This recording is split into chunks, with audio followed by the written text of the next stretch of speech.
I love Horimiya. This show doesn't waste your time.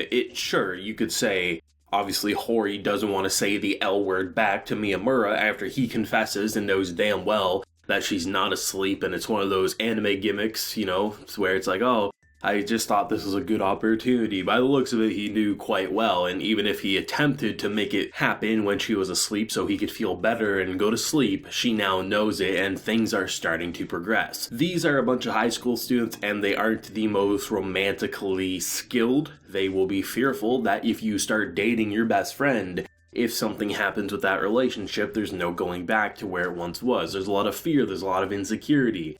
But within 4 episodes, I feel like we've seen some real progression without rushing to anything in order to make a relationship end at a certain point. Without a doubt, by the end of the 13 episode run, based on directors' interviews and things like that, it seems like they only really plan to do 1 season of the anime. So the fact that the manga is ongoing, from my understanding, they're probably trying to end it at them being in a relationship, seeing a couple of episodes at the very least of them together, as you leave off in a satisfying enough way that it doesn't say, oh, everything's done and over with, but you can definitely go read the manga if you want to see even more fleshed out content. But I'm really happy with the pacing because this show and its cast of characters, it feels so full of energy, it feels so full of life, a personality, that's the best way to put it. You can't really even look at the student council situation, where they're all inside the same room and, they go because the AC's blasting after getting a pretty sweet offer. I mean, you share some frozen desserts and the president's saying, hey, come around if you're ever hot and you need to cool off. One of the perks of being in my position is I get the AC and they bring the entire squad.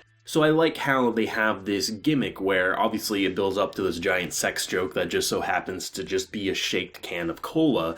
But you have all these different personalities interacting, and rather than me saying, oh, this is the purple-haired trope, this is the green-haired trope, the red-haired trope, I look at them as these characters, a part of the student council or just a part of the general school life. And it's so nice to be able to look at so many different characters with so many different character designs and not feel me comparing them to what came before, because that's what I always do, because generally authors are heavily influenced on this series or that series, and in doing so, they really don't have their own identity in the process. That entire sequence when they're in the club room there, and you're building up to this joke that everyone besides obviously Toru understands what's happening because they dropped the can of cola, it shook, and that just so happened to be his can. And I love just how nonchalantly this joke continues to escalate. And it's one of those really nice ones where I feel like a lot of times anime comedy, especially in rom-coms, the jokes are pretty quick, they're to the point, they don't last too long, and that's why you either really like rom-com comedy or you find it just completely boring.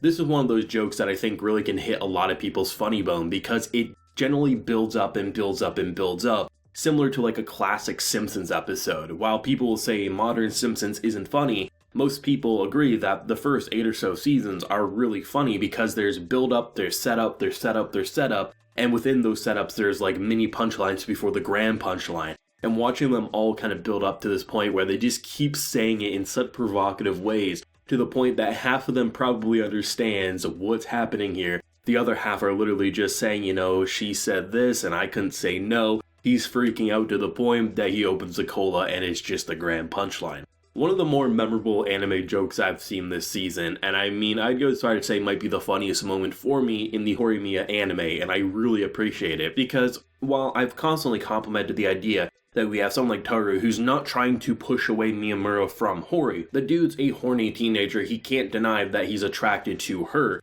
but he's not going to get in the way of anything, right? He's just a little crushed because his crush doesn't feel the same way back. That's a pretty normal thing, and if people have good friendships in high school, that's how it will go. It won't be toxic, it won't be manipulative, but it can be, and I'm really happy that it's not in this case. And that type of content is really fun. It's just seeing all the characters we come to know and love, and getting even more time with the student council, and not really feeling like it's a toxic wasteland. Rather, it's just a bunch of kids having a lot of fun and finding themselves as they enter adulthood. And to get even more clarification of something like Miyamura's past and what happened to him in middle school, you get introduced to a friend of his who he is kind of an asshole too, but I do find myself reminiscing to my own high school days with how I interacted with my friends. We constantly talk shit, we constantly push each other's buttons, and generally, depending on the perspective, you'd be the very bubbly person or you'd be the one kind of pushing back. And I like how they do have this friendship that you can tell has been around for a very long time, and the difference of how he interacts with him versus how he interacts with Toru, because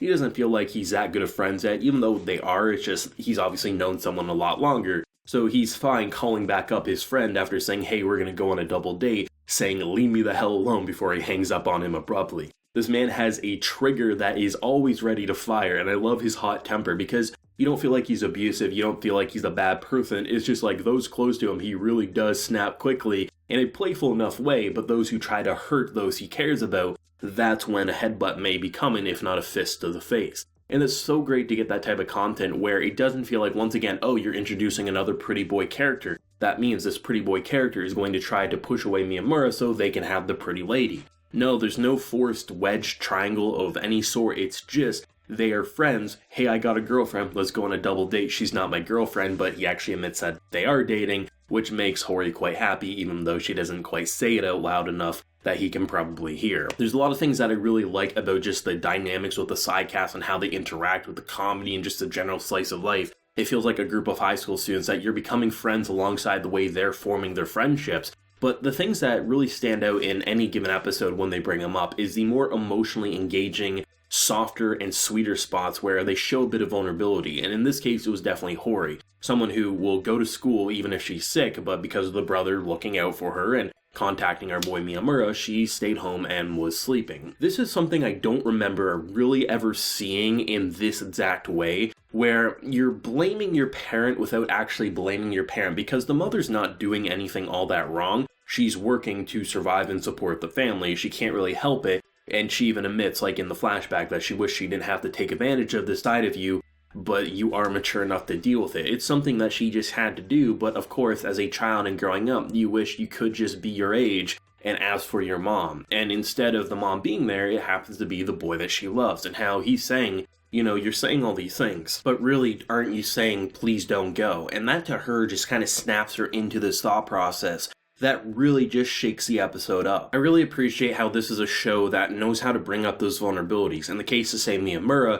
it's been the idea of how he kind of self-harmed himself with the piercings and the tattoos to stand out and kind of rebel. And he really does feel quite bad and didn't have a lot of connections. He had some, but not really enough to really make him happy. Now he's gaining those. In the case of someone like her, who's always rushed home, took care of the house, care of the family, she really just wants someone to stay by her side when she's sick so she can be a sick little girl. And in the case of Miyamura, he's letting her be as such. And I like that about the show, is that they're not afraid to progress things in realistic ways while also spicing it up with that anime charm, whether it's goofy faces, whether it's obscure references, whether it's, you know, just the gorgeous presentation and how they can really light a mood up in such a romantic atmosphere. This show obviously isn't speedrunning to anything, while manga readers will say they are. If you look at it from an anime perspective, the pacing, it feels like, oh, these are two kids who have a lot in common, they clearly want to be together, but they're fearful what that relationship will be. Very common thought process, but it's not like we're taking 13 episodes to hold hands, it's not like we're taking 13 episodes to kiss.